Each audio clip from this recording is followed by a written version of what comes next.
We have a mystery on our hands. This week, the scholars in this room are the crew of the mighty ship, the Visioneer. While in search of an ancient treasure, we have marooned on an island, and a key part of our navigational map went missing. Of the entire crew, we consider 4 suspects. Today, you will hear the evidence collected. This week, we learned how to diagnose and treat injuries and illnesses. We got the chance to assist Dr. Smart, and so we helped him with crew members who had sprained or fractured limbs. We discovered many different fracture types one can encounter in the wilderness. Simple fracture, Closed fracture, comminuted fracture, and open fracture. We were able to assist with treating the injured crew by putting splints and slings to immobilize the injury. Now we will show you how to use a splint and a sling.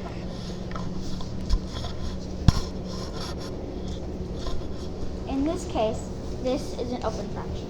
When you have an open fracture, you will have to put on gauze first. Then your splint. When you put on your splint, you mold it to the patient's arm. Then you will put on the wrap very tightly so it's secure. Then you will put on your sling. One strap will go around her shoulder, the patient's shoulder, and one will go over. Then you will tie it so then your patient's arm will be okay until you get medical assistance. We hope you enjoyed learning with us. Bye-bye. Dr. Smart detected a crew member feeling lethargic. She exhibited shortness of breath and wheezing. After further examination, we concluded that one of her lungs were collapsed. We knew immediately we needed to find the best treatment option to stabilize her lungs. The respiratory system is a series of organs used to inhale, to take in oxygen and carbon dioxide. We created a lung model to enhance our knowledge of the respiratory system. The straw represents the trachea. The balloon represents the lung. The cup represents the chest cavity, and the diaphragm represents the diaphragm. So when we pull this right here, it inflates the balloon.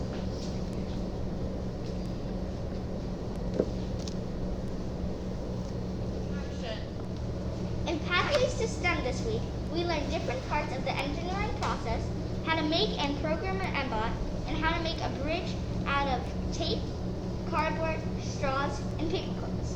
This week has taught us how to put the pieces together. The definition of an engineer is simple.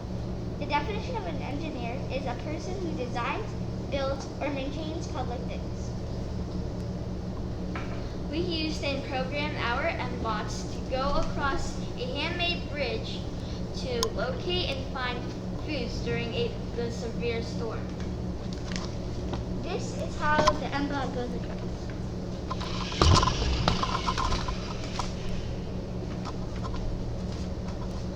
We also used our MBOTs to locate lost crewmates from the shipwreck. This cycle consisted of 5 steps. The 5 steps are to empathize, design, ID, prototype, and test. As you can see, engineering is not only fun, but an important skill to obtain. Bye. This week we dissected a calf's heart. We examined the heart and we labeled each part.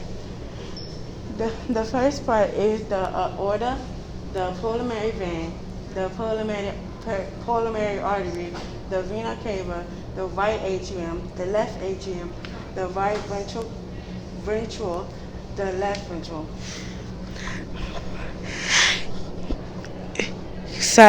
Circulate is the system that helps blood flow through our bodies. The blood that travels through our bodies brings oxygen and nutrients for all our cells, which helps our bodies stay healthy. Fun fact, adult has 1.5 gallons of blood in their body. In conclusion, we've learned that a calf's heart is bigger than a human's heart. During the investigation, a patient was bitten by a snake. In order to treat the patient, we needed to figure out what type of snake bit her. There are two types of venomous snakes in the area, a neurotoxic and a hemotoxic snake. Getting bit by a neurotoxic snake can cause you to get really weak, followed by effect of movement, speech tardiness, eyesight, and memory problems. Neurotoxic venom affects your nerves. Getting bit by a hemotoxic snake causes blood clots, swelling, aching pain, difficulty breathing, bruising, strokes, and heart attacks. Hemotoxic venom affects your blood. The patient that got bit mentioned dehydration, bleeding, and no pain. Getting bit by hemotoxic venom causes these symptoms. So the patient got bit by a hemotoxic snake, and now you know about the two different types of snakes. We are the forensic scientist group. We will discuss our blood splatters. Since the diameter of our blood splatters changes by the size and height. Although the difference between our blood splatters are small, they made a huge difference. In our case, we took the average of everyone's blood splatters by adding all three trifles, and we found out it came from Dr. Smart's hand, 30 inches.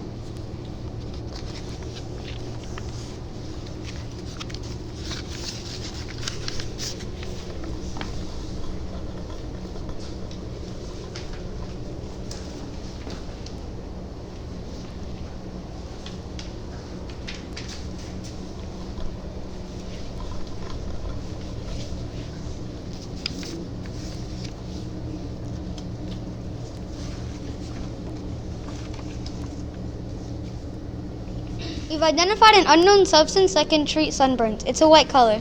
We also tested 3 substances. Those included cream of tartar and powdered sugar. We also tested 3 liquids. Those included vinegar, iodine, and water. Once we were done testing, we documented our information. After we did that, we found out the mystery powder was cornstarch. We also know that Dr. Smart was treating sunburns or something, and cornstarch can treat sunburns. Fingerprints on the crime scene. There are 3 main types of fingerprints: arches, loops, and whorls. So we use cocoa powder and tape to copy down fingerprints onto a piece of paper. The fingerprint on the crime scene belonged to Dr. Smart, and that means that he is guilty. We've also figured that he is working with Neff. Hopefully they will both be brought to justice.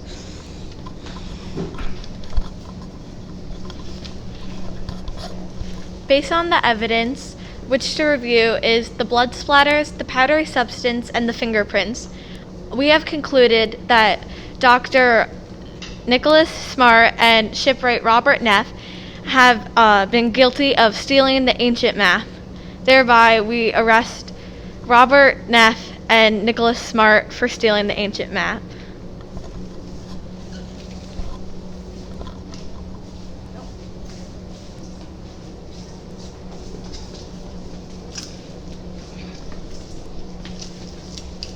Why did you foil all the plans to them? You got me into this. You're the one who accepted it.